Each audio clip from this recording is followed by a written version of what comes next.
ನಮಸ್ಕಾರ ಸ್ನೇಹಿತರೆ, ತಮ್ಮೆಲ್ಲರಿಗೂ ಸಮೃದ್ಧಿ ಎಜುಕೇಶನ್ಸ್ ಯೂಟ್ಯೂಬ್ ಚಾನಲ್ಗೆ ಆತ್ಮೀಯವಾದ ಸ್ವಾಗತ. ಸ್ನೇಹಿತರೆ, ಇಂದಿನ ತರಗತಿಯಲ್ಲಿ ಪ್ರಜಾವಾಣಿ ಜನವರಿ 4, 2024ರ ಅತಿ ಮಹತ್ವವಾದ ಪ್ರಚಲಿತ ಘಟನೆಗಳಿಗೆ ತಮ್ಮೆಲ್ಲರಿಗೂ ಆಧಾರದ ಸ್ವಾಗತ. ಸ್ನೇಹಿತರೆ, ಈ ಕ್ಲಾಸ್ ಅನ್ನು ಆರಂಭಿಸುವ ಪೂರ್ವದಲ್ಲಿ ಇದೇ ಮೊದಲ ಬಾರಿಗೆ ನಮ್ಮ ಕ್ಲಾಸ್ ಅನ್ನು ಯಾರು ನೋಡ್ತಾ ಇದ್ರೆ ದಯವಿಟ್ಟು ಸಬ್ಸ್ಕ್ರೈಬ್ ಮಾಡಿಕೊಂಡು ಕ್ಲಾಸ್ ನೋಡಿ, ಹಾಗೂ ವಿಡಿಯೋ ಇಷ್ಟವಾದರೆ ದಯವಿಟ್ಟು ಒಂದು ಲೈಕ್ ಕೊಡಿ ಸ್ನೇಹಿತರೆ.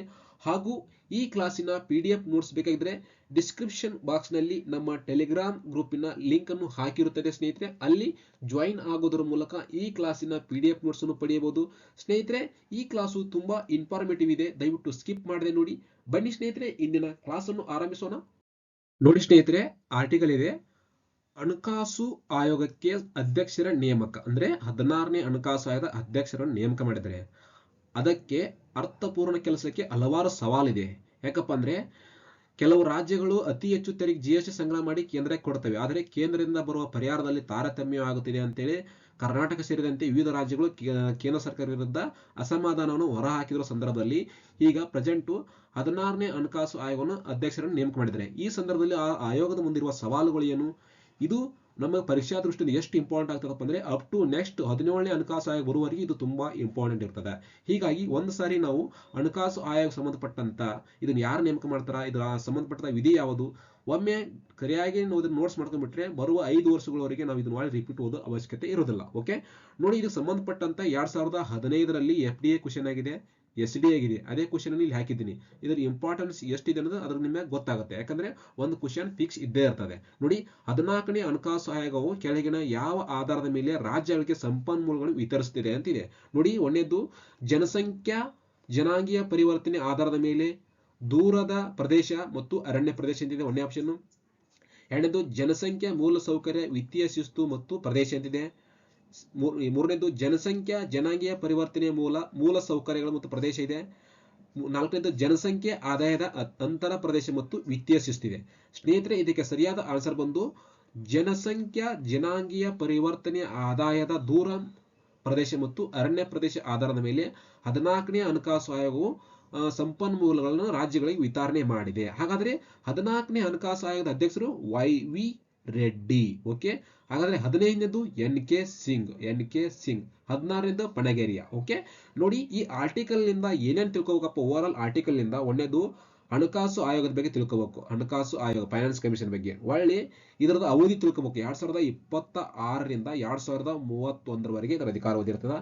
ಇದೇ ಆರ್ಟಿಕಲ್ ನಲ್ಲಿ ನ್ಯೂಸ್ ಆಗಿದೆ ಏನಪ್ಪಾ ಅಂದ್ರೆ GST ಇದೆ, GST ಸಂಬಂಧಪಟ್ಟಂತ ಮಾಹಿತಿ. ಇಷ್ಟು ಆರ್ಟಿಕಲ್ ಬಗ್ಗೆ ನಾವು ಸರಿಯಾಗಿ ಮಾಹಿತಿ ತಿಳ್ಕೊಂಡ್ಬಿಟ್ರೆ ಏನಪ್ಪ ಒಳ್ಳೆ ಇದ್ರ ಬಗ್ಗೆ ಓದೋ ಅವಶ್ಯಕತೆ ಇರಲ್ಲ. ಇಲ್ಲಿ GST ಬಂದ್ಬಿಡ್ತದ, ಒಳ್ಳೆ ಯಾವ ರಾಜ್ಯಗಳು ಅತಿ ಹೆಚ್ಚು GST ಸಂಗ್ರಹ ಮಾಡ್ತದ, ತೆರಿಗೆ ಸಂಪನ್ಮೂಲ ಯಾವ ತರ ಹಂಚಿಕೆ ಮಾಡ್ತಾರ, ಪ್ರಥಮ ಹಣಕಾಸು ಆಯೋಗ ಕೇಂದ್ರ ಹಣಕಾಸು ಆಯೋಗ ಅಧ್ಯಕ್ಷರು ಯಾರು, ಪ್ರಸ್ತುತ ಯಾರು ಇಟ್ಟು ನೋಡ್ಕೊಂಡ್ಬಿಟ್ರೆ ಏನಪ್ಪ ನಾವು ಎಕ್ಸಾಮಿಗೆ ಯಾವುದೇ ಕ್ವಶನ್ ಅದ್ರ ಮೇಲೆ ಹಣಕಾಸು ಆಯೋಗ ಸಂಬಂಧಪಟ್ಟಂತ ಯಾವುದೇ ಕ್ವಶನ್ ಕೇಳಿದ್ರೆ ನಾವು ಆನ್ಸರ್ ಮಾಡ್ತೀವಿ. ಓಕೆ, ಇದಕ್ಕೆ ಸಂಬಂಧಪಟ್ಟಂತ ಸ್ವಲ್ಪ ಮಾಹಿತಿ ನೋಡೋಣ. ನೋಡಿ, 16ನೇ ಹಣಕಾಸು ಆಯೋಗದ ಅಧ್ಯಕ್ಷರಾಗಿ ಅರವಿಂದ್ ಪನಗೇರಿಯಾ 2023ರಿಂದ 2031ರವರೆಗೆ. ಓಕೆ, ಕೇಂದ್ರ ಮತ್ತು ರಾಜ್ಯಗಳ ನಡುವೆ ತೆರಿಗೆ ಹಂಚಿಕೆ ಮಾಡಲು ರಾಷ್ಟ್ರಪತಿಗೆ ಶಿಫಾರಸು ಈ ಆಯೋಗವು ಮಾಡುತ್ತದೆ. ಪ್ರತಿ 5 ವರ್ಷಗಳ ಅವಧಿಗೆ ರಾಷ್ಟ್ರಪತಿಯವರು ಈ ಆಯೋಗವನ್ನು ನೇಮಕ ಮಾಡುತ್ತಾರೆ. 14ನೇ ಹಣಕಾಸು ಆಯೋಗವು ಜನಾಂಗೀಯ ಪರಿವರ್ತನೆ ಆದಾಯದ ದೂರ ಪ್ರದೇಶ ಮತ್ತು ಅರಣ್ಯ ಪ್ರದೇಶ ಆಧಾರದ ಮೇಲೆ ಸಂಪನ್ಮೂಲಗಳನ್ನು ರಾಜ್ಯಗಳಿಗೆ ವಿತರಣೆ ಮಾಡಿದೆ. ಓಕೆ, ಇದೇ ಕ್ವಶನ್ ಅನ್ನು 2015ರ FDA SD ಕ್ವಶನ್ ಕೇಳಿದ್ದಾರೆ. ಓಕೆ ನೋಡಿ, ಕೇಂದ್ರದ ಪ್ರಥಮ ಹಣಕಾಸು ಆಯೋಗ ಯಾರು, KC ನಿಯೋಗಿ, 1952ರಿಂದ 57. ಓಕೆ, 14ನೇ ಹಣಕಾಸು ಆಯೋಗ ಬಗ್ಗೆ ಇಲ್ಲಿ ಮಾತಾಡಿದೀವಪ್ಪ ಅಂದ್ರೆ ಅದಕ್ಕೆ ಸಂಬಂಧಪಟ್ಟ ಸ್ವಲ್ಪ ಮಾಹಿತಿ ನೋಡ್ಬೇಕಲ್ವಾ. 14ನೇ ಹಣಕಾಸು ಆಯೋಗದ ಅಧ್ಯಕ್ಷರು ಡಾಕ್ಟರ್ YV ರೆಡ್ಡಿ 2015ರಿಂದ 2020. 15ನೇ ಹಣಕಾಸು ಆಯೋಗ ಅಧ್ಯಕ್ಷರು NK ನಂದ್ ಕಿಶೋರ್ ಸಿಂಗ್, ಶಾರ್ಟ್ಕಟ್ NK ಸಿಂಗ್ ಅಂತ. ಹಾಗಾದ್ರೆ 16ನೇ ಹಣಕಾಸು ಅರವಿಂದ್ ಪಣಗೇರಿಯಾ ಪ್ರೆಸೆಂಟ್. ಇಷ್ಟು ತಿಳ್ಕೋಬೇಕು. ನೋಡಿ, ಇಲ್ಲೇ ಭಾರತದ ಸಂಚಿತ ನಿಧಿ ಒಂದು ಆರ್ಟಿಕಲ್ ಇದರಲ್ಲಿ ಬಂದಿದೆ. ಹೀಗಾಗಿ ಭಾರತದ ಸಂಚಿತ ನಿಧಿ ಆರ್ಟಿಕಲ್ ಎಷ್ಟಪ್ಪ ಅಂದ್ರೆ 766ನೇ ವಿಧಿ. ಓಕೆ, ಈ ವಿಧಿಯಿಂದ ರಾಷ್ಟ್ರಪತಿ, ಉಪರಾಷ್ಟ್ರಪತಿ, ಪ್ರಧಾನಮಂತ್ರಿ, ಸುಪ್ರೀಂ ಕೋರ್ಟ್ನ ನ್ಯಾಯಾಧೀಶರು ಹಾಗೂ ಲೋಕಸಭಾ ಸ್ಪೀಕರ್ ಅವರಿಗೆ ಈ 766ನೇ ವಿಧಿ ಸಂಚಿತ ನಿಧಿಯಿಂದ ಅವರಿಗೆ ವೇತನ ಸಂದಾಯವಾಗುತ್ತದೆ. ಇದು ಕೇಂದ್ರಕ್ಕೆ ಸಂಬಂಧಪಟ್ಟಿದ್ದು. ಅದೇ ರೀತಿ ರಾಜ್ಯಕ್ಕೂ ಇದೆ. 766 ಎ ವಿಧಿ ರಾಜ್ಯ ಸಂಚಿತ ನಿಧಿ ಬಗ್ಗೆ ಹೇಳ್ತದ. ಇಲ್ಲಿ ಕರ್ನಾಟಕದ ರಾಜ್ಯದಲ್ಲಿ ಅಂದ್ರೆ ರಾಜ್ಯಪಾಲರು ಬರ್ತಾರೆ, ಓಕೆ, ಸಭಾಪತಿಗಳು ಬರ್ತಾರೆ. ಇವು ಸಂಬಂಧಪಟ್ಟಂತ ಹೈಕೋರ್ಟ್ ನ್ಯಾಯಮೂರ್ತಿ ಅವರು ಸಂಬಂಧಪಟ್ಟ ವೇತನವನ್ನು ರಾಜ್ಯದ ಸ್ಥಳೀಯ ನ್ಯಾಯಾಲಯ ಇರ್ತಾವ ಸಂಬಂಧಪಟ್ಟ ವೇತನವನ್ನು ರಾಜ್ಯ ಸಂಚಿತ ನಿಧಿಯಿಂದ 266 ಎ ವಿಧಿಯಿಂದ ಅವರಿಗೆ ನೀಡುತ್ತದೆ. ಓಕೆ, ಇಷ್ಟು. ಕೇಂದ್ರ ಹಣಕಾಸು ಆಯೋಗ ಸಂಬಂಧಪಟ್ಟ ವಿಧಿ 280ನೇ ವಿಧಿ. ರಾಜ್ಯ ಹಣಕಾಸು ಆಯೋಗ ಹಾಗಾದ್ರೆ 243ನೇ ವಿಧಿ. ದೇಶದಲ್ಲಿ ಅತಿ ಹೆಚ್ಚು GST ಸಂಗ್ರಹಿಸುವ ರಾಜ್ಯಗಳು ಯಾವಪ್ಪ ಅಂದ್ರೆ ಒಂದನೇದು ಮಹಾರಾಷ್ಟ್ರ ಮತ್ತು ಕರ್ನಾಟಕ. ಹೀಗಾಗಿ ಅಂದ್ರೆ ಅತಿ ಹೆಚ್ಚು GST ಸಂಗ್ರಹ ಮಾಡಿ ನಾವು ಕೇಂದ್ರಕ್ಕೆ ಸಂದಾಯ ಮಾಡಿದರೂ ಕೇಂದ್ರದಿಂದ ಬರುವಂತ ತೆರಿಗೆ ಆದಾಯದಲ್ಲಿ ನಮಗೆ ಕಡಿಮೆ ಆಗಿದೆ ಅಂತೇಳಿ ಕೆಲವು ರಾಜ್ಯಗಳು ಕೇಂದ್ರದ ವಿರುದ್ಧ ಅಸಮಾಧಾನವನ್ನು ಹೊರಹಾಕಿರುವ ಕಾರಣ ಇವಾಗ ಪ್ರಸ್ತುತ 16ನೇ ಹಣಕಾಸು ಆಯೋಗದ ಮುಂದೆ ಆ ಸವಾಲುಗಳನ್ನು ನಿವಾರಿಸಿ ಎಲ್ಲ ರಾಜ್ಯಗಳಿಗೆ ಸಮಾನವಾದ ತೆರಿಗೆ ಹಂಚಿಕೆ ಮಾಡುವ ಕೆಲಸ 16ನೇ ಹಣಕಾಸು ಆಯೋಗದ ಮುಂದಿದೆ. ಓಕೆ, ನೋಡಿ, ಸರಕು GST ಬಗ್ಗೆ ಮಾತಾಡಿದಿಲ್ಲ. ಸರಕು ಸೇವಾ ತೆರಿಗೆ ಎಷ್ಟು ವಿಧದಲ್ಲಿ ಸ್ಲ್ಯಾಬ್ಗಳಿವೆಯಪ್ಪ ಅಂದ್ರೆ ಒಟ್ಟು 4 ಇದೆ. 5% ಇದೆ, 12%, 16%, 28%. ಓಕೆ, 5 ಸ್ಲ್ಯಾಬ್ಗಳಿವೆ. GST ಮಸೂದೆ 2014ರಲ್ಲಿ 122ನೇ ತಿದ್ದುಪಡಿ ಮಸೂದೆ 279A ಇದು ಏನಪ್ಪಾ ಅಂದ್ರೆ GST ಕೌನ್ಸಿಲ್ ಬಗ್ಗೆ ಹೇಳ್ತಾರೆ. ಇದು ಕ್ವಶನ್ ಆಗಿದೆ ಆಲ್ರೆಡಿ. ವಿಧಿ 246A ರಾಜ್ಯಗಳು ಸರಕು ಮತ್ತು ಸೇವೆಗಳಿಗೆ ತೆರಿಗೆ ವಿಧಿಸುವ ಅಧಿಕಾರವನ್ನು ಹೊಂದಿದೆ. ಕೇಂದ್ರ ಸರ್ಕಾರ ಹೆಂಗ ತೆರಿಗೆ ವಿಧಿಸಿದ ರಾಜ್ಯದಲ್ಲಿ ರಾಜ್ಯವು ಸಹ ವಿಧಿ 246A ವಿಧಿ ಬಳಸಿಕೊಂಡು ಸರಕು ಸೇವೆಗಳಿಗೆ ತೆರಿಗೆ ವಿಧಿಸುವ ಅಧಿಕಾರವನ್ನು ರಾಜ್ಯವು ಹೊಂದಿದೆ. ಇದೇ ರೀತಿ ನಾವು ಕೇಂದ್ರ ಸರ್ಕಾರದ ಪ್ರಥಮ ಆಯೋಗ ನೋಡ್ಕೊಂಡ್ವಿ, 15 ನೋಡ್ಕೊಂಡ್ವಿ, 16 ನೋಡ್ಕೊಂಡ್ವಿ. ಅದೇ ರೀತಿ ಕರ್ನಾಟಕದಲ್ಲಿರುವ ಹಣಕಾಸು ಆಯೋಗದ ಬಗ್ಗೆ ಸ್ವಲ್ಪ ತಿಳ್ಕೋಬೇಕಲ್ವಾ. ಕರ್ನಾಟಕ ಗ್ರಾಮ ಸ್ವರಾಜ್ ಪಂಚಾಯತ್ ರಾಜ್ 1996 ರಾಜ್ಯ ಹಣಕಾಸು ಆಯೋಗಗಳು. 1ನೇ ಹಣಕಾಸು ಆಯೋಗ ರಾಜ್ಯ ಹಣಕಾಸು ಆಯೋಗ ಡಾಕ್ಟರ್ ಜಿ ತಿಮ್ಮಯ್ಯ 1994. ಅಂದ್ರೆ ಕರ್ನಾಟಕ ಗ್ರಾಮ ಸ್ವರಾಜ್ ಆಕ್ಟ್ 1993 ಜಾರಿ ಬಂದಾಗ ಹಣಕಾಸು ಆಯೋಗ ರಾಜ್ಯ ಹಣಕಾಸು ಆಯೋಗ ರಚನೆ ಆಗಲು ಆರಂಭವಾಯಿತು. ಒಂದನೇದ್ದು ಡಾಕ್ಟರ್ ಜಿ ತಿಮ್ಮಯ್ಯ 1994, ಎರಡನೇದ್ದು KP ಸುರೇಂದ್ರನಾಥ್ 2002, ಮೂರನೇ ಹಣಕಾಸು ಆಯೋಗ AG ಕೂಡ್ಲಿ 2006, ನಾಲ್ಕನೇದ್ದು CG ಚಿನ್ನಸ್ವಾಮಿ 2015, ಪ್ರಸ್ತುತ 5ನೇ ರಾಜ್ಯ ಹಣಕಾಸು ಆಯೋಗ C ನಾರಾಯಣ ಸ್ವಾಮಿ 2023. ಇಷ್ಟು ಗೊತ್ತಿದ್ರೆ ಸಾಕು ಸ್ನೇಹಿತರೆ. ನೆಕ್ಸ್ಟ್ ನೋಡಿ, 109ನೇ ಭಾರತೀಯ ವಿಜ್ಞಾನ ಕಾಂಗ್ರೆಸ್ ಅಧಿವೇಶನ ಯಾವ ರಾಜ್ಯದಲ್ಲಿ ನಡೆಯಲಿದೆ? ಇದು ವೆರಿ ಇಂಪಾರ್ಟೆಂಟ್. 1ನೇ ಆಪ್ಷನ್ ಇದೆ ಸ್ನೇಹಿತರೆ, ಕರ್ನಾಟಕ ಇದೆ, ಹರಿಯಾಣ ಇದೆ, ರಾಜಸ್ಥಾನ ಇದೆ, ಪಂಜಾಬ್ ಇದೆ. ಸ್ನೇಹಿತರೆ ಇದಕ್ಕೆ ಸರಿಯಾದ ಆನ್ಸರ್ ಬಂದು ಪಂಜಾಬ್. ಓಕೆ, ಪಂಜಾಬ್ ಅನ್ನೋದು ಸರಿಯಾದ ಆನ್ಸರ್ ಆಗ್ತದೆ. ಇಲ್ಲಿ ಆಪ್ಷನ್ ಸ್ವಲ್ಪ ನೋಡ್ಕೊಳ್ಳೋಣ. ನೋಡಿ, ಹರಿಯಾಣ ಇದೆ, ರೀಸೆಂಟ್ ಆಗಿ ವಿಜಯ್ ಹಜಾರ್ ಟ್ರೋಫಿಯ ಚಾಂಪಿಯನ್ ಆಗಿದೆ. ಓಕೆ, ಇಷ್ಟು ಗೊತ್ತಿರಲಿ. ಅದೇ ರೀತಿ ರಾಜಸ್ಥಾನ್ ರನ್ನರ್ ಅಪ್ 2ನೇ ಸ್ಥಾನ ಪಡೆದಿದೆ. ಇಷ್ಟು ಸ್ವಲ್ಪ ಮಾಹಿತಿ ಇರಲಿ. ನೋಡಿ, ಭಾರತೀಯ ವಿಜ್ಞಾನ ಕಾಂಗ್ರೆಸ್ಗೆ ನೆರವು ಸ್ಥಗಿತ. ಅಂದ್ರೆ ಪ್ರತಿ ವರ್ಷ ಒಂದು ಭಾರತೀಯ ವಿಜ್ಞಾನ ಕಾಂಗ್ರೆಸ್ ಸಮಾವೇಶ ನಡೀತಾ, ಆ ಸಮಾವೇಶಕ್ಕೆ ಬರ್ತಿರುವಂತಹ ನೆರವು ಸ್ಥಗಿತವಾಗಿದೆ ಅಂತ. ಹೀಗಾಗಿ ಅದು ಏನೇ ಇರಲಿ, ನಮಗೆ ಎಕ್ಸಾಮ್ ಪಾಯಿಂಟ್ ಆಫ್ ಅಲ್ಲಿ ಏನೇನು ತಿಳ್ಕೋಬೇಕಪ್ಪ ಅಂದ್ರೆ ನೋಡಿ, ICCA ಅಂದ್ರೆ ಇಂಡಿಯನ್ ಸೈನ್ಸ್ ಕಾಂಗ್ರೆಸ್ ಅಸೋಸಿಯೇಷನ್ ಸ್ಥಾಪನೆ ಆಗಿದ್ದು ಎಲ್ಲಿ ಬಂದಿರೋದು? ಪಶ್ಚಿಮ ಬಂಗಾಳದ ಕಲ್ಕತ್ತಾದಲ್ಲಿ ಇದರ ಪ್ರಧಾನ ಕೇಂದ್ರ ಕಚೇರಿ ಇದೆ, ಹೆಡ್ ಕ್ವಾರ್ಟರ್. ಇದು ಆರಂಭವಾಗಿದ್ದು 1914ರಿಂದ ಆರಂಭವಾಗಿದೆ. ಪ್ರಥಮ ಭಾರತೀಯ ವಿಜ್ಞಾನ ಕಾಂಗ್ರೆಸ್ ಅಧಿವೇಶನ 1914ರಲ್ಲಿ ಕಲ್ಕತ್ತಾದ ಏಷಿಯಾಟಿಕ್ ಸೊಸೈಟಿಯಲ್ಲಿ ಅಶಂತೋಷ್ ಮುಖರ್ಜಿ ಅವರ ಅಧ್ಯಕ್ಷತೆಯಲ್ಲಿ ನಡೆಯಿತು. ಹಾಗಾದ್ರೆ 108ನೇ ಭಾರತೀಯ ವಿಜ್ಞಾನ ಕಾಂಗ್ರೆಸ್ ಅಧಿವೇಶನ ಡಾಕ್ಟರ್ ವಿಜಯ್ ಲಕ್ಷ್ಮಿ ಸಕ್ಸೇನಾ ಅವರ ಅಧ್ಯಕ್ಷತೆಯಲ್ಲಿ ಮಹಿಳಾ ಸಬಲೀಕರಣದೊಂದಿಗೆ ಸುಸ್ಥಿರ ಅಭಿವೃದ್ಧಿಗಾಗಿ ವಿಜ್ಞಾನ ಮತ್ತು ತಂತ್ರಜ್ಞಾನ ಎಂಬ ಘೋಷ ವಾಕ್ಯದೊಂದಿಗೆ ಮಹಾರಾಷ್ಟ್ರದಲ್ಲಿ ಈ ಅಧಿವೇಶನ ನಡೆಯಿತು. ಎಷ್ಟನೇದು? 108ನೇದು. ಹಾಗಾದ್ರೆ ನಮಗೆ ಬೇಕಾಗಿರೋದು 109ನೇದು ಎಲ್ಲಪ್ಪ ಅಂದ್ರೆ ಅದು ಪಂಜಾಬ್ ರಾಜ್ಯದಲ್ಲಿ ನಡೆದಿದೆ. 109ನೇ ಭಾರತೀಯ ವಿಜ್ಞಾನ ಕಾಂಗ್ರೆಸ್ ಅಧಿವೇಶನವು 2024ರಲ್ಲಿ ಪಂಜಾಬ್ ರಾಜ್ಯದಲ್ಲಿ ನಡೆಯಲೇಬೇಕಾಗಿತ್ತು. ಬಟ್ ಅದಕ್ಕೆ ಬರ್ತಿರುವಂತಹ ಆರ್ಥಿಕ ನೆರವೇನು ಕೊಡ್ತಿರಲ್ಲ ಆ ಅಧಿವೇಶನಕ್ಕೆ, ಅದು ಸ್ಥಗಿತವಾಗಿದೆ ಅಂತೇಳಿ ಆರ್ಟಿಕಲ್ ಬಂದಿದೆ. ಹೀಗಾಗಿ ಆ ಅಧಿವೇಶನ ಸಂಬಂಧಪಟ್ಟಂತ ವಿಜ್ಞಾನ ಸಂಬಂಧಪಟ್ಟಂತ ಮಾಹಿತಿಯನ್ನು ಓದುವಾಗ ಇಷ್ಟು ಮಾಹಿತಿ ನಮಗೆ ಗೊತ್ತಿರಬೇಕು. ಪ್ರಥಮ ಅಧ್ಯಕ್ಷರು ಯಾರು, 108 ಅಧಿವೇಶನ ಎಲ್ಲಿ ನಡೆದು, ರೀಸೆಂಟ್ ಎಲ್ಲಿ ನಡೀಬೇಕು ಅನ್ನೋದು ಗೊತ್ತಿದ್ರೆ ಇಷ್ಟು ಸಾಕು ಸ್ನೇಹಿತರೆ. ನೆಕ್ಸ್ಟ್ ನೋಡಿ, ಕರ್ನಾಟಕಕ್ಕೆ ಆರ್ಟಿಕಲ್ ಇದೆ, 15ನೇ ಹಣಕಾಸು ಆಯೋಗದ ಅನುದಾನ ಸಿಕ್ಕಿದ್ದು ಅಲ್ಪ, ಬರಬೇಕಿದೆ ಅಧಿಕ. ಇಷ್ಟು ಆರ್ಟಿಕಲ್ ಇದೆ. ಇದಕ್ಕೆ ಸಂಬಂಧಪಟ್ಟಂತ ಇಲ್ಲಿಯ ನ್ಯೂಸ್ ಆಗಿದೆ ನೋಡಿ. ಆರ್ಟಿಕಲ್ ಸಂವಿಧಾನದ 243 ಈ ವಿಧಿ ಅಂತ ಕೊಟ್ಟಿದ್ದಾರೆ. ಇದು ನ್ಯೂಸ್ ಆಗಿದೆ, ಇಲ್ಲಿ ಕೊಟ್ಟಿದ್ದಾರೆ ಆರ್ಟಿಕಲ್. ಅದಕ್ಕೆ ಸಂಬಂಧಪಟ್ಟ ಸ್ವಲ್ಪ ಕ್ವಶನ್ ಹಾಕೊಂಡಿದ್ದೀನಿ. ಸಂವಿಧಾನದ ಯಾವ ವಿಧಿಯ ಪ್ರಕಾರ ಪಂಚಾಯತ್ ರಾಜ್ ಸಂಸ್ಥೆಗಳಿಗೆ ಸಕಾಲಕ್ಕೆ ಚುನಾವಣೆ ನಡೆಸುವುದು ರಾಜ್ಯ ಸರ್ಕಾರದ ಹೊಣೆ ಎಂದು ತಿಳಿಸುವ ವಿಧಿ ಯಾವುದು ಅಂತಿದೆ ನೋಡಿ. 243 ಇದೆ, 243 ಇದೆ, 243 ಇದೆ, 266 ಇದೆ. ಸ್ನೇಹಿತರೆ ಇದಕ್ಕೆ ಸರಿಯಾದ ಆನ್ಸರ್ 243 ಇದಕ್ಕೆ ಸಂಬಂಧಪಟ್ಟ ಇದಕ್ಕೆ ಮಾಹಿತಿ ಕೊಟ್ಟಿದ್ದಾರೆ. ಓಕೆ, ಸ್ವಲ್ಪ ಇದು ಸಂಬಂಧಪಟ್ಟ ಆಪ್ಷನ್ ಬಿಡಿಸುವ ಪ್ರಯತ್ನ ಮಾಡೋಣ. ನೋಡಿ 743 ರಾಜ್ಯ ಹಣಕಾಸು ಆಯೋಗ, ರಾಜ್ಯ ಹಣಕಾಸು ಆಯೋಗ. ಕೇಂದ್ರ 780 ಬರ್ತದ. ನೋಡಿ 743 ರಾಜ್ಯದಿಂದ ವಿಧಿಸಲಾಗುವ ತೆರಿಗೆಗಳು. ಓಕೆ, ಹಾಗಾದ್ರೆ 766 ಅಂದ್ರೆ ರಾಜ್ಯ ಸಂಚಿತ ನಿಧಿ, ಹಾಗಾದ್ರೆ ಕೇಂದ್ರ ಸಂಚಿತ ನಿಧಿ 266. ಇಷ್ಟು ಗೊತ್ತಿರಲಿ ನೋಡಿ, ಇಷ್ಟು ಆರ್ಟಿಕಲ್ ಇದೆ, ಇಷ್ಟು ಗೊತ್ತಿದ್ರೆ ನಿಮ್ಗೆ ಅನುಕೂಲ ಆಗ್ತದ. ನೋಡಿ ಇಲ್ಲಿ ಆರ್ಟಿಕಲ್ ಏನಿದೆ, ಕರ್ನಾಟಕಕ್ಕೆ 15ನೇ ಹಣಕಾಸು ಆಯೋಗದ ಅನುದಾನ ಇದೆ. ಹಾಗಾದ್ರೆ 15ನೇದು ಏನಿದೆ, 15ನೇ ಹಣಕಾಸು ಆಯೋಗದ್ರು NK ಸಿಂಗ್ ಅಧ್ಯಕ್ಷರು, NK ಸಿಂಗ್. 14ನೇದ್ದು YV ರೆಡ್ಡಿ, ಇಂದಿನ ಆರ್ಟಿಕಲ್ ಹೇಳಿದ್ದೇನೆ. ಓಕೆ, ಪ್ರಸ್ತುತ ಯಾರು 16ನೇದ್ದು ಅರವಿಂದ್ ಪಣಗೆರಿಯ. ಇಷ್ಟು ಮಾಹಿತಿ ಗೊತ್ತಿದ್ರೆ ನಿಮಗೆ ಅನುಕೂಲ ಆಗ್ತದ. ಇದಕ್ಕೆ ಸಂಬಂಧಪಟ್ಟಂತ ಮಾಹಿತಿಯನ್ನು ಇಂದಿನ ಕ್ಲಾಸ್ನ ಹೇಳಿದ್ದೇನೆ. ಇಲ್ಲಿ ಏನಪ್ಪಾ ಅಂದ್ರೆ, ಕೇಂದ್ರಕ್ಕೆ ಅತಿ ಹೆಚ್ಚು ತೆರಿಗೆ ಸಂಗ್ರಹ ಮಾಡಿ ನಾವು ಕೇಂದ್ರಕ್ಕೆ ಸಲ್ಲಿಸ್ತೇವೆ. ಆದರೆ ಕೇಂದ್ರದಿಂದ ಬರುವಂತಹ ತೆರಿಗೆ ಆದಾಯದ ಹಂಚಿಕೆಯಲ್ಲಿ ನಮ್ಮ ರಾಜ್ಯಕ್ಕೆ ಕಮ್ಮಿ ಆಗ್ತಿದೆ ಅಂತೇಳಿ ಇಲ್ಲೇ ಈ ಆರ್ಟಿಕಲ್ ಹೇಳ್ತದ. ಓಕೆ, ನೆಕ್ಸ್ಟ್ 15ನೇ ಹಣಕಾಸು ಆಯೋಗದ ಶಿಫಾರಸಿನ ಪ್ರಕಾರ ಕರ್ನಾಟಕ ರಾಜ್ಯಕ್ಕೆ ಕೇಂದ್ರ ಸರ್ಕಾರದಿಂದ 3 ವರ್ಷಗಳ ಬಂದಿರುವ ಅನುದಾನ ಕಡಿಮೆಯಾಗಿದೆ. ಬರಬೇಕಾಗಿರುವ ಅನುದಾನ ಪ್ರಮಾಣ ಜಾಸ್ತಿ ಇದೆ ಎಂದು ಕರ್ನಾಟಕ ಸರ್ಕಾರವು ತಿಳಿಸಿದೆ. 2021ರಿಂದ 2026ರವರೆಗೆ 29,110 ಕೋಟಿ ಅನುದಾನವು ಸ್ಥಳೀಯ ಸಂಸ್ಥೆಯ ನಿರ್ವಹಣೆಗೆ ಹಾಗೂ ಆರೋಗ್ಯ ಕ್ಷೇತ್ರಕ್ಕೆ ಕರ್ನಾಟಕ ಬಿಡುಗಡೆ ಮಾಡಲು ಆಯೋಗವು ಶಿಫಾರಸು ಮಾಡಿತ್ತು. ಆದರೆ 3 ವರ್ಷಗಳಲ್ಲಿ 11,449 ಕೋಟಿಯಷ್ಟೇ ಬಿಡುಗಡೆಯಾಗಿದೆ. ಇದು ಕರ್ನಾಟಕ ಸರ್ಕಾರದ ಆರೋಪ. ಸಂವಿಧಾನದ 243 ಈ ವಿಧಿಯ ಅಡಿ ಪಂಚಾಯತ್ ರಾಜ್ ಸಂಸ್ಥೆಗಳಿಗೆ ಸಕಾಲಕ್ಕೆ ಚುನಾವಣೆ ನಡೆಸುವುದು ರಾಜ್ಯ ಸರ್ಕಾರದ ಹೊಣೆ ಎಂದು ತಿಳಿಸುತ್ತದೆ. 14ನೇ ಹಣಕಾಸು ಆಯೋಗದ ನಿಗದಿ ಮಾಡಿದ್ದ ಪಾಲಿನಷ್ಟೇ ಮೊತ್ತ ಕರ್ನಾಟಕಕ್ಕೆ ದೊರೆಯುತ್ತಿದ್ದರೆ 2023-24ರ ಕೇಂದ್ರದ ತೆರಿಗೆ ಆದಾಯದಲ್ಲಿ ರಾಜ್ಯಕ್ಕೆ 48,517 ಕೋಟಿ ಬರಬೇಕಿತ್ತು. ಆದರೆ ಈ ಸಾಲಿಗೆ ನಿಗದಿ ಮಾಡಿರುವುದು 37,752 ಕೋಟಿ.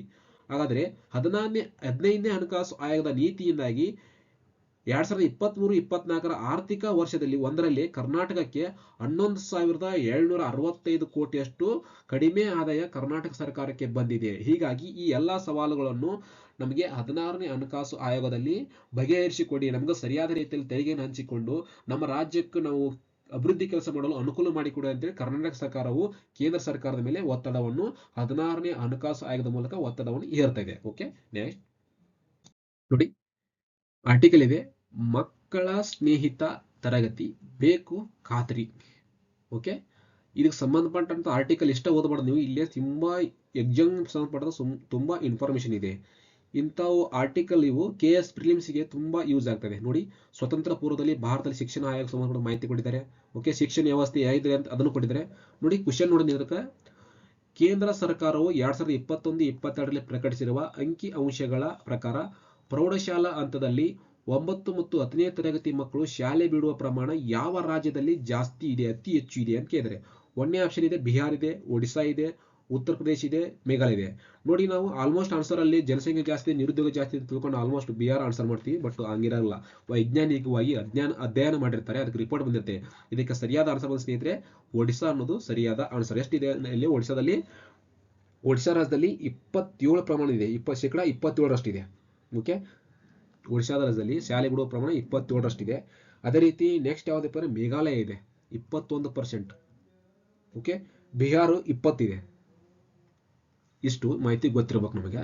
ಇದು ಓರಲ್ ಆರ್ಟಿಕಲ್ ಇದೆ. ಇವು KS ಎಕ್ಸಾಮ್ಗೆ, ಪ್ರಿಲಿಮ್ಸ್ ಎಕ್ಸಾಮ್ಲಿ ಇಂತಹ ಕ್ವಶನ್ ಸೆಕೆಂಡ್ ಪೇಪರ್ಲಿ ಕಂಪಲ್ಸರಿ ಕೇಳ್ತಾನೆ ನೀವು. ಓಕೆ, ಶಿಕ್ಷಣ ವ್ಯವಸ್ಥೆ ಬಗ್ಗೆ ಸಂಬಂಧಪಟ್ಟಂತದ್ದು ಇದು ಮಾಹಿತಿ ಕೇಳ್ತಾರ. ನೋಡಿ, ಆರ್ಟಿಕಲ್ ಸಂಬಂಧಪಟ್ಟಂತ ಮಾಹಿತಿ ಗೊತ್ತು, ಆನ್ಸರ್ ಅಂತರೂ ಒಡಿಶಾನದು ಗೊತ್ತಾಯ್ತು. ಇಷ್ಟು ಮಾಹಿತಿ ಗೊತ್ತಾದ್ಮೇಲೆ ನಾವಿಲ್ಲಿ ಶಿಕ್ಷಣ ಬಗ್ಗೆ ಮಾತಾಡಬೇಕಪ್ಪ ಅಂದ್ರೆ ಕೇಂದ್ರ ಮಕ್ಕಳ ಹಕ್ಕುಗಳ ಸಂರಕ್ಷಣಾ ರಾಷ್ಟ್ರೀಯ ಆಯೋಗದ ಪ್ರಸ್ತುತ ಅಧ್ಯಕ್ಷರಾದ ಅಂತಂದ್ರೆ ಪ್ರಿಯಾಂಕಾ ಕನುಂಗ್. ಯಾಕಂದ್ರೆ ಮಕ್ಕಳ ಬಗ್ಗೆ ಮಾತಾಡ್ತಪ್ಪ ಅಂದ್ರೆ ಇವರು ಗೊತ್ತಿರ್ಬೇಕು ನಮಗೆ. ಪ್ರಿಯಾಂಕಾ ಕನುಂಗ್ ಅವರು ಕೇಂದ್ರ ಮಕ್ಕಳ ಹಕ್ಕುಗಳ ಸಂರಕ್ಷಣಾ ರಾಷ್ಟ್ರೀಯ ಆಯೋಗದ ಅಧ್ಯಕ್ಷರಿದ್ದಾರೆ. ಹಾಗಾದ್ರೆ ಇಲ್ಲಿ ಮಕ್ಕಳು ಶಾಲೆ ಬಿಡುವ ಪ್ರಮಾಣ ಎಲ್ಲಾ ವರ್ಗದಲ್ಲಿ ಸಮಾನವಾಗಿಲ್ಲ, ಅಲ್ಪಸಂಖ್ಯಾತ ವರ್ಗದವರ ಪ್ರಮಾಣ ಶಾಲೆ ಬಿಡುವ ಪ್ರಮಾಣ ಜಾಸ್ತಿ ಇದೆ ಅಂತೆ. ಹಾಗಾದ್ರೆ ಕೇಂದ್ರ ಶಿಕ್ಷಣ ಮತ್ತು ಕೌಶಲ್ಯಾಭಿವೃದ್ಧಿ ಸಚಿವರು ಅದನ್ನು ತಿಳ್ಕೋಬೇಕು. ರಾಷ್ಟ್ರೀಯ ಅಲ್ಪಸಂಖ್ಯಾತರ ಆಯೋಗದ ಅಧ್ಯಕ್ಷರಾದಪ್ಪ ಅಂದ್ರೆ ಈಗ ಅಲ್ಪಸಂಖ್ಯಾತರ ಸಂಬಂಧಪಟ್ಟ ಜನ ಮಕ್ಕಳೇ ಶಾಲೆ ಬಿಡುವ ಪ್ರಮಾಣ ಜಾಸ್ತಿ ಆಗಿದೆ ಅಂತ ಆರ್ಟಿಕಲ್ ಏನಿದೆ. ಹಾಗಾದ್ರೆ ಕೇಂದ್ರ ಕೇಂದ್ರ ಅಲ್ಪಸಂಖ್ಯಾತ ಆಯೋಗದ ಅಧ್ಯಕ್ಷರು ಯಾರಪ್ಪ ಅಂದ್ರೆ ಇಕ್ಬಾಲ್ ಸಿಂಗ್ ಇದ್ದಾರೆ. ಇಕ್ಬಾಲ್ ಸಿಂಗ್ ಲಾಲ್ಪುರ್. ಓಕೆ, ಅಂದ್ರೆ ಇಲ್ಲಿ ಆರ್ಟಿಕಲ್ ನ್ಯೂಸ್ ಆಗಿದೆ ಏನಪ್ಪಾ ಅಂದ್ರೆ ಅಲ್ಪಸಂಖ್ಯಾತ ಜನಾಂಗದ ಮಕ್ಕಳು ಶಾಲೆ ಬಿಡುವ ಪ್ರಮಾಣ ಜಾಸ್ತಿ ಆಗಿದೆ ಅಂದ್ರೆ ಅಲ್ಪಸಂಖ್ಯಾತ ಆಯೋಗದ ಅಧ್ಯಕ್ಷರು ಯಾರಿದ್ದಾರೆ, ಅವ್ರ ಕೆಲಸ ಏನು ಯಾಕೆ ಮಾಡ್ತಾ ಇಲ್ಲ, ಇದು ಏನಾಗಿದೆ ಅವ್ರು ರಿಪೋರ್ಟ್ ಕೊಟ್ಟರೆ ಅವರು. ಹಾಗಾದ್ರೆ ಇಕ್ಬಾಲ್ ಸಿಂಗ್ ಲಾಲ್ಪುರ್ ಅವರು ಅಧ್ಯಕ್ಷರಿದ್ದಾರೆ. ಹಾಗಾದ್ರೆ ಕೇಂದ್ರ ಶಿಕ್ಷಣ ಮತ್ತು ಕೌಶಲ್ಯಾಭಿವೃದ್ಧಿ ಸಚಿವರು ಯಾರಪ್ಪ ಅಂದ್ರೆ ಅವ್ರು ಗೊತ್ತಿರಬೇಕು, ಧರ್ಮೇಂದ್ರ ಪ್ರಧಾನ್. ಓಕೆ, ಇಷ್ಟು ಗೊತ್ತಿರಲಿ. ನೆಕ್ಸ್ಟ್ ಇವಾಗ ರಾಷ್ಟ್ರೀಯ ಶಿಕ್ಷಣ ನೀತಿ ಬಗ್ಗೆ ಮಾತಾಡ್ತೀವಪ್ಪ ಅಂದ್ರೆ ರಾಷ್ಟ್ರೀಯ ಶಿಕ್ಷಣ ನೀತಿ ಜಾರಿ NEP ನ್ಯೂ ಎಜುಕೇಶನ್ ಪಾಲಿಸಿ ಇದು ಯಾವಾಗಪ್ಪ ಅಂದ್ರೆ 2020ರಲ್ಲಿ ಸೆಟಪ್ ಮಾಡಿದ್ದಾರೆ. ಇದ್ರದ್ದು ಕಸ್ತೂರಿ ರಂಗನ್ ಅವರ ನೇತೃತ್ವದಲ್ಲಿ ಇರ್ತಾ ಇದಕ್ಕೆ. ಓಕೆ, ಅದೇ ರೀತಿ ಇಂದಿನ ಶಿಕ್ಷಣ ನೀತಿ ಆಯೋಗ ಸ್ವತಂತ್ರ ನಂತರದಲ್ಲಿ ಶಿಕ್ಷಣ ಆಯೋಗಗಳು ಸಂಬಂಧಪಟ್ಟ ರಾಷ್ಟ್ರೀಯ ಶಿಕ್ಷಣ ನೀತಿ ಯಾವಪ್ಪ ಅಂದ್ರೆ 1968ರಲ್ಲಿ ಒಂದು ನೇಮಕ ಮಾಡ್ತಾರೆ. ಅದೇ ರೀತಿ 1986ರಲ್ಲಿ ಒಂದು ಶಿಕ್ಷಣ ಆಯೋಗವನ್ನು ನೇಮಕ ಮಾಡ್ತಾರೆ. ಅದೇ ರೀತಿ 2002ರಲ್ಲಿ 86ನೇ ಅಮೆಂಡ್ಮೆಂಟ್ ಇದು ಅದಕ್ಕಪ್ಪ ಅಂದ್ರೆ 20ನೇ ಶಿಕ್ಷಣ ಸಂಬಂಧಪಟ್ಟ ಅಮೆಂಡ್ಮೆಂಟ್ ಮಾಡ್ತಾರೆ. ಇದು ವೆರಿ ಇಂಪಾರ್ಟೆಂಟ್ ಆಗ್ತಿದೆ. ಓಕೆ, ಅದೇ ರೀತಿ ಸಂವಿಧಾನಾತ್ಮಕ ಸ್ಥಾನಮಾನ ಶಿಕ್ಷಣಕ್ಕೆ ಬಂದಿದ್ದಪ್ಪ ಅಂದ್ರೆ DPSP ಸಂವಿಧಾನದ ಭಾಗ 4ಕ್ಕೆ ಸಂಬಂಧಪಟ್ಟಂತೆ. ಅದೇ ರೀತಿ 1976ರಲ್ಲಿ 42ನೇ ತಿದ್ದುಪಡಿಯನ್ನು ಮಾಡಿದ್ದಾರೆ ಶಿಕ್ಷಣ ಸಂಬಂಧಪಟ್ಟಂತೆ. ಓಕೆ, ಇದಕ್ಕೆ ಸಂಬಂಧಪಟ್ಟ ಸ್ವಲ್ಪ ಮಾಹಿತಿ ಎಕ್ಸ್ಟ್ರಾ ನೋಡೋಣ. ನೋಡಿ, ಕೇಂದ್ರ ಸರ್ಕಾರವು 2021-22ರಲ್ಲಿ ಪ್ರಕಟಿಸಿರುವ ಅಂಕಿಅಂಶಗಳ ಪ್ರಕಾರ ರಾಜ್ಯದಲ್ಲಿ ಪ್ರೌಢಶಾಲಾ ಹಂತದಲ್ಲಿ ಮಕ್ಕಳ ಶಾಲೆ ಬಿಡುವ ಪ್ರಮಾಣ 14.7%. ಶಾಲೆ ಬಿಡುವ ಮಕ್ಕಳ ರಾಷ್ಟ್ರೀಯ ಸರಾಸರಿ ಪ್ರಮಾಣಕ್ಕಿಂತ 12.6%. ಪ್ರೌಢಶಾಲಾ ಹಂತದಲ್ಲಿ ಶಾಲೆ ತೊರೆಯುತ್ತಿರುವ ಮಕ್ಕಳ ಸಂಖ್ಯೆ ಕಂಡುಬರುವುದು ಒಡಿಶಾ ರಾಜ್ಯದಲ್ಲಿ ಅತಿ ಹೆಚ್ಚು, ಅಂದ್ರೆ 27, ಮೇಘಾಲಯ 21, ಬಿಹಾರ 20. ಅಲ್ಪಸಂಖ್ಯಾತ ವರ್ಗದ ಮಕ್ಕಳು ಶಾಲಾ ದಾಖಲಾತಿ ಪ್ರಮಾಣ ಮಾತ್ರ ಕಡಿಮೆಯಾಗಿದೆ. ಕೇಂದ್ರ ಹಾಗಾದ್ರೆ ನೋಡಿ, ಅಲ್ಪಸಂಖ್ಯಾತ ವರ್ಗದ ಮಕ್ಕಳ ಶಾಲಾ ದಾಖಲಾತಿ ಅಂದ್ರೆ ಶಾಲೆಗೆ ಬರುವ ಪ್ರಮಾಣ ಮಾತ್ರ ಕಮ್ಮಿಯಾಗಿದೆ. ಹಾಗಾದ್ರೆ ಕೇಂದ್ರ ಅಲ್ಪಸಂಖ್ಯಾತ ವರ್ಗದ ಪ್ರಸ್ತುತ ಅಧ್ಯಕ್ಷರು ಯಾರದಪ್ಪ ಅಂದ್ರೆ ಇಕ್ಬಾಲ್ ಸಿಂಗ್ ಲಾಲ್ಪುರ್. ಓಕೆ, ಸ್ವಾತಂತ್ರ್ಯ ಪೂರ್ವದಲ್ಲಿ ಭಾರತದಲ್ಲಿ 9 ಶಿಕ್ಷಣ ಆಯೋಗಗಳನ್ನು ನೀಡಿದ ವರದಿಗಳು ಶಾಲಾ ಶಿಕ್ಷಣಕ್ಕೆ ಹೆಚ್ಚಿನ ಒತ್ತು ಸಿಗಲಿಲ್ಲ. ಸ್ವಾತಂತ್ರ್ಯ ನಂತರ ರಚನೆಯಾದ ಶಿಕ್ಷಣ ಆಯೋಗಗಳು ನೀಡಿದ ವರದಿಗಳಿಂದಾಗಿ ಮತ್ತು ರಾಷ್ಟ್ರೀಯ ಶಿಕ್ಷಣ ನೀತಿ 1966 ಸರ್ವ ಶಿಕ್ಷಣ ಅಭಿಯಾನದ ಹಾಗೂ ಮಕ್ಕಳ ಶಿಕ್ಷಣ ಹಕ್ಕು ಕಾಯ್ದೆ ಫಲವಾಗಿ ದೇಶದ ಶಾಲಾ ಶಿಕ್ಷಣ ವ್ಯವಸ್ಥೆಯಲ್ಲಿ ತಕ್ಕ ಮಟ್ಟಿಗೆ ಪ್ರಗತಿ ಆಗಿರುವುದನ್ನು ಕಾಣಬಹುದು. ಆದರೆ ಶಿಕ್ಷಣ ಖಾತ್ರಿಯನ್ನು ಎಲ್ಲ ವರ್ಗದ ಮಕ್ಕಳಿಗೆ ಸಮಾನ ನೆಲೆಯಲ್ಲಿ ದೊರಕಿಸಿಕೊಡಲು ಸಾಧ್ಯವಾಗಿಲ್ಲ. ಈ ನ್ಯೂನತೆಯನ್ನು ನಿವಾರಿಸುವ ಕೆಲಸ ಆಗಬೇಕಾಗಿದೆ ಎಂದು ಇಂದಿನ ಆರ್ಟಿಕಲ್ ಸಂಪೂರ್ಣ ಮಾಹಿತಿ ಹೇಳ್ತದೆ. ನೋಡಿ, ಬ್ರಿಟಿಷರ ಆಳ್ವಿಕೆಯಲ್ಲಿ ಶಿಕ್ಷಣಕ್ಕೆ ಸಂಬಂಧಿಸಿದ ಆಯೋಗಗಳು. ಚಾರ್ಲ್ಸ್ ವುಡ್ ಆಯೋಗ 1854 ಭಾರತದಲ್ಲಿ ಪಾಶ್ಚಿಮಾತ್ಯ ಶಿಕ್ಷಣ ಪ್ರಚಾರಕ್ಕಾಗಿ. ಅಂಟರ್ ಆಯೋಗ 1882 ಯಾರ ವೈಸ್ರಾಯ್ ಲಾರ್ಡ್ ರಿಪ್ಪನ್ ಇರ್ತಾರೆ. ನೇತೃತ್ವ ವಿಲಿಯಂ ವಿಲ್ಸನ್ ಅಂಟರ್. ರ್ಯಾಲಿ ಆಯೋಗ 1902ರಲ್ಲಿ ಸರ್ ಥಾಮಸ್ ರಾಲಿ ಅಧ್ಯಕ್ಷತೆಯಲ್ಲಿ ನೇಮಕ. ಉದ್ದೇಶ ವಿಶ್ವವಿದ್ಯಾಲಯಗಳ ಸ್ಥಿತಿಗತಿ. ಓಕೆ, ಸ್ಯಾಂಡ್ಲರ್ ಆಯೋಗ 1917, ಹಾರ್ಟನ್ ಆಯೋಗ, ಅದೇ ರೀತಿ ಸಾರ್ಜೆಂಟ್ ಯೋಜನೆ 1940. ಇವು ಬ್ರಿಟಿಷರ ಆಳ್ವಿಕೆಯಲ್ಲಿ ಶಿಕ್ಷಣಕ್ಕೆ ಸಂಬಂಧಪಟ್ಟಂತ ನೇಮಕವಾದ ಆಯೋಗಗಳು. ಓಕೆ, ದೇವಾಲಯ ನಿರ್ಮಿಸುವ ವಿಶಿಷ್ಟ ಶೈಲಿ ಯಾವ ರಾಜ್ಯದಲ್ಲಿ ಅಂದ್ರೆ ಪಂಚಾಯತನ ಶೈಲಿ ಯಾವ ರಾಜ್ಯದಲ್ಲಿ ಕಂಡು ಬರ್ತದೆ ಅಂತಿದೆ. 1ನೇ ಆಪ್ಷನ್ ಇದೆ ಸ್ನೇಹಿತರೆ, ತಮಿಳುನಾಡು ಇದೆ. 2ನೇದು ಕೇರಳ ಇದೆ, ತೆಲಂಗಾಣ ಇದೆ, ಆಂಧ್ರ ಪ್ರದೇಶ ಇದೆ. ಸ್ನೇಹಿತರೆ, ಇದಕ್ಕೆ ಸರಿಯಾದ ಆನ್ಸರ್ ತಮಿಳುನಾಡು. ಓಕೆ, ನೋಡಿ, ಇಲ್ಲಿ ಸ್ವಲ್ಪ ಮಾಹಿತಿ ಇದೆ. ವೇಸರ ವಾಸ್ತುಶಿಲ್ಪ ಶೈಲಿ ಹೆಚ್ಚು ಕೊಡುಗೆ ನೀಡಿದ ಸಾಮ್ರಾಜ್ಯಗಳು ಅಂದ್ರೆ ವೇಸರ ಶೈಲಿ ಕೊಡುಗೆ ರಾಜ್ಯಗಳು ಯಾವಪ್ಪ ಅಂದ್ರೆ ಸಾಮ್ರಾಜ್ಯಗಳು ಬಾದಾಮಿ ಮತ್ತು ಕಲ್ಯಾಣ ಚಾಲುಕ್ಯರ ವಂಶಸ್ಥರು. ರಾಷ್ಟ್ರಕೂಟರು ಎಲ್ಲೋರದ ಕೈಲಾಸನಾಥ್ ದೇವಾಲಯ 1ನೇ ಕೃಷ್ಣ ಮಾಡ್ತಾರೆ. ಹೊಯ್ಸಳರ ಹಳಿಗೂಡು ದೇವಾಲಯ ಅಂದ್ರೆ ಹೊಯ್ಸಳರ ನೆನಪಾಗಬೇಕು, ವಿಷ್ಣುವರ್ಧನ್ ನೆನಪಾಗಬೇಕು ನಮಗೆ. ಇವು ಯುನೆಸ್ಕೋ ಹೆರಿಟೇಜ್ ಸೈಟ್ಗೆ ಇವು ಸೇರಿದಾವೆ ಇತ್ತೀಚೆಗೆ ರೀಸೆಂಟ್ ಆಗಿ. ಇದು ನ್ಯೂಸ್ನಾಗಿದೆ, ತಿಳ್ಕೋಬೇಕು. ಓಕೆ, ಇದಕ್ಕೆ ಸಂಬಂಧಪಟ್ಟ ಆನ್ಸರ್ ಗೊತ್ತಾಯ್ತು. ಇದಕ್ಕೆ ಸಂಬಂಧಪಟ್ಟಂತ ಸ್ವಲ್ಪ ಮಾಹಿತಿ ನೋಡೋಣ. 7ನೇ ಶತಮಾನದಲ್ಲಿ ತಮಿಳುನಾಡನ್ನು ಆಳಿದ ಪಲ್ಲವರ ಕಾಲದಲ್ಲಿ ಮಹಾಬಲಿಪುರಂ ವಾಸ್ತುಶಿಲ್ಪ ಶೈಲಿ ಉನ್ನತಿ ಕಂಡಿತು. ಇಲ್ಲಿನ ದೇವಾಲಯಗಳು ಮತ್ತು ಸ್ಮಾರಕಗಳು ಯುನೆಸ್ಕೋ ಸಂಸ್ಥೆಯ ವಿಶ್ವ ಪಾರಂಪರಿಕ ತಾಣಗಳು ಆಗಿವೆ. ಇಷ್ಟು ಗೊತ್ತಿರಲಿ.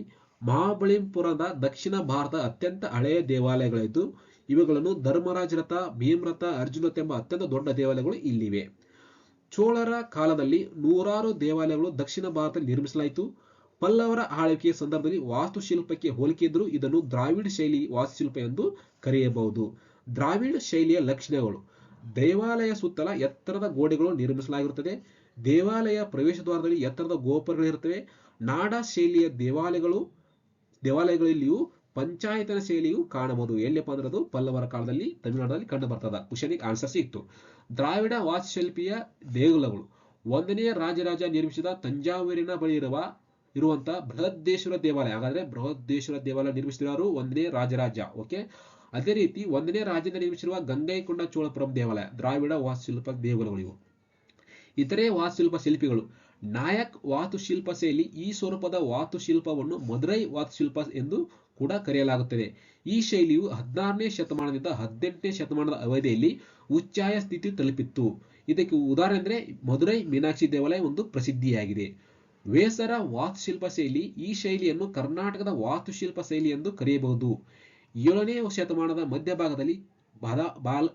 ಮಧ್ಯಭಾಗದಲ್ಲಿ ಚಾಲುಕ್ಯರ ಆಳ್ವಿಕೆಯ ಸಂದರ್ಭದಲ್ಲಿ ನಾಗರ ವಾಸ್ತುಶಿಲ್ಪ ಶೈಲಿ ಹಾಗೂ ದ್ರಾವಿಡ್ ವಾಸ್ತುಶಿಲ್ಪ ಶೈಲಿ ಮಿಶ್ರ ಅಂಶಗಳೊಂದಿಗೆ ವೇಸರ ವಾಸ್ತುಶಿಲ್ಪ ಶೈಲಿ ಅಭಿವೃದ್ಧಿಯಾಗಿದೆ. ಇಷ್ಟು ಮಾಹಿತಿ ಸ್ನೇಹಿತರೆ. ನೆಕ್ಸ್ಟ್, ಗುಜರಾತಿನ ಸುರತ್ನಲ್ಲಿ ನೂತನವಾಗಿ ನಿರ್ಮಿಸಿರುವ ಸುರತ್ ಡೈಮಂಡ್ ಬೋರ್ಸ್ ಪ್ರಧಾನಿ ಮೋದಿ ಅವರು ಉದ್ಘಾಟಿಸಿದರು. ಇದು ವೆರಿ ಇಂಪಾರ್ಟೆಂಟ್, ಅಂದ್ರೆ ಜಗತ್ತಿನ ಅತಿ ದೊಡ್ಡದಾದ. ಓಕೆ, ಹಿಂಗಾಗಿ ನ್ಯೂಸ್ ಆಗ್ತದ ನೋಡಿ. ವಜ್ರಗಳನ್ನು ಕತ್ತರಿಸುವ ಮತ್ತು ಪಾಲಿಶ್ ಮಾಡುವುದಕ್ಕೆ ಮುಂಬೈನ ಬಾಂದ್ರಾ, ಸುರತ್ನ ಮಹೀಂದ್ರಾ ಹೀರಾ ಬಜಾರ್ ತುಂಬಾ ಪ್ರಸಿದ್ಧಿ ಪಡೆದಿದೆ. ವಜ್ರವು ಅತ್ಯಂತ ಕಠಿಣ ಲೋಹ, ಚಿನ್ನಕ್ಕಿಂತಲೂ ಹೆಚ್ಚು ಬೆಲೆ ಬಾಳುತ್ತದೆ. ದಕ್ಷಿಣ ಆಫ್ರಿಕಾವು ದೇಶವು ವಜ್ರದ ಉತ್ಪಾದನೆಯಲ್ಲಿ ಮುಂಚೂಣಿಯಲ್ಲಿದೆ. ಭಾರತವು ವಜ್ರ ವಿನ್ಯಾಸದಲ್ಲಿ ಜಗತ್ತಿನಲ್ಲಿ ಅಗ್ರಸ್ಥಾನದಲ್ಲಿ. ದೇಶದಲ್ಲಿ ವಜ್ರ ನಿಕ್ಷೇಪವನ್ನು ಹೊಂದಿರುವ 4 ಪ್ರಮುಖ ವಲಯಗಳೆಂದರೆ ದಕ್ಷಿಣ ಭಾರತದಲ್ಲಿ ಆಂಧ್ರ ಪ್ರದೇಶದ ಕಡಪ, ಅನಂತಪುರದ ಗುಂಟೂರು, ಮಹಬೂಬ್ ನಗರ ಮತ್ತು ಕರ್ನೂಲು ಜಿಲ್ಲೆಗಳು. ಮಧ್ಯ ಭಾರತ ಅಂದರೆ ಮಧ್ಯಪ್ರದೇಶ ಪಣ್ಣಾ. ಪ್ರದೇಶವು ದೇಶದ 90% ವಜ್ರದ ನಿಕ್ಷೇಪವನ್ನು ಹೊಂದಿವೆ. ರೋಬಿ ಮತ್ತು ಸೈಪರ್ ರೋಬಿ ಹಾಗೂ ನೀಲಿ ಬಣ್ಣದ ಸೈಪರ್ ಹರಳುಗಲ್ಲುಗಳು ಪಾರದರ್ಶಕತೆ ಹಾಗೂ ಹೊಳಪಿಗೆ ಪ್ರಸಿದ್ಧವಾಗಿವೆ. ಇಷ್ಟು ಮಾಹಿತಿ ಸ್ನೇಹಿತರೆ. ನೆಕ್ಸ್ಟ್ ನೋಡಿ, ಹಿಡನ್ಬರ್ಗ್ ರಿಸರ್ಚ್ ಇನ್ಸ್ಟಿಟ್ಯೂಟ್ ಇದೆ. ಇದು ತುಂಬಾ ನ್ಯೂಸ್ ನಲ್ಲಿದೆ. ಯಾಕಪ್ಪ ಅಂದ್ರೆ ಸಂಸತ್ನಲ್ಲಿ ಗದ್ದಲ, ಸರಿಯಾಗಿ ಸಂಸತ್ ಸಭೆಯನ್ನು ನಡೆಸಲು ಬಿಡಲಿಲ್ಲ. ಇದು ಅದಾನಿ ಸಮೂಹಕ್ಕೆ, ರಿಲಯನ್ಸ್ ಇಂಡಸ್ಟ್ರಿಗೆ ಸಂಬಂಧಪಟ್ಟಂತ ಒಂದು ವರದಿಯನ್ನು ಬಿಡುಗಡೆ ಮಾಡಿದ್ರು. ಇದು ತುಂಬಾ ನ್ಯೂಸ್ ಇತ್ತು. ಇದಕ್ಕೆ ಸಂಬಂಧಪಟ್ಟಂತ ಮಾಹಿತಿ ನಾವು ತಿಳ್ಕೊಳ್ಳೇಬೇಕು. ಕರೆಂಟ್ ಇವೆಂಟ್ಸ್ ಓದ್ತಾ ಇರ್ತೀವಿ ಅಂದ್ರೆ ಇದು ತುಂಬಾ ನ್ಯೂಸ್ ಇರ್ತದೆ. ಹಿಡನ್ಬರ್ಗ್ ರಿಸರ್ಚ್ ಸಂಸ್ಥೆ ಯಾವ ದೇಶಕ್ಕೆ ಸಂಬಂಧಿಸಿದೆ? 1ನೇ ಆಪ್ಷನ್ ಅಮೆರಿಕ ಇದೆ, ಜರ್ಮನಿ ಇದೆ, ಜಪಾನ್ ಇದೆ, ಚೀನಾ ಇದೆ. ಸ್ನೇಹಿತರೆ, ಸರಿಯಾದ ಆನ್ಸರ್ ಅಮೆರಿಕ. ಓಕೆ, ಇದು ಒಂದು ಸಂಸ್ಥೆ.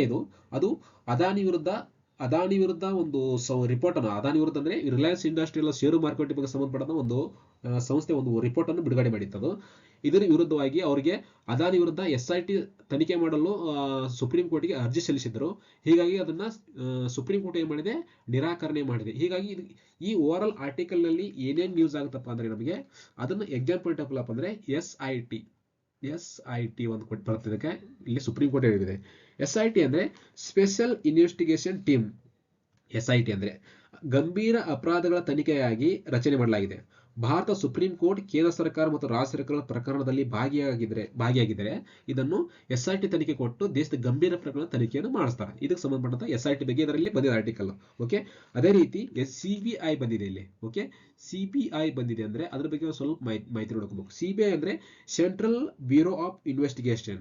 ಓಕೆ, ರಚನೆ ಆಗಿದ್ದು ಯಾವಪ್ಪ ಅಂದ್ರೆ 1963 ಇದು ಸ್ಥಾಪನೆ ಸ್ಟಾರ್ಟ್ ಆಗಿದ್ದು. ಹಾಗಾದ್ರೆ ಪ್ರಸ್ತುತ ಮುಖ್ಯಸ್ಥರು ಯಾರಾಗಿದ್ರಪ್ಪ ಅಂದ್ರೆ ಇದಕ್ಕೆ DP ಕೊಹ್ಲಿ,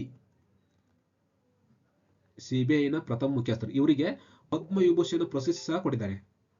ಪದ್ಮವಿಭೂಷಣ ಪ್ರಶಸ್ತಿಯನ್ನು ಕೊಟ್ಟಿದ್ದಾರೆ. ಯಾವಾಗಪ್ಪ ಅಂದ್ರೆ 1967ರಲ್ಲಿ.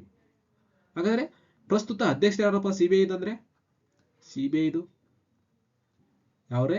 ಪ್ರವೀಣ್ ಸೂದ್ ರವರು ಪ್ರಸ್ತುತ CBIನ ಅಧ್ಯಕ್ಷರಿದ್ದಾರೆ.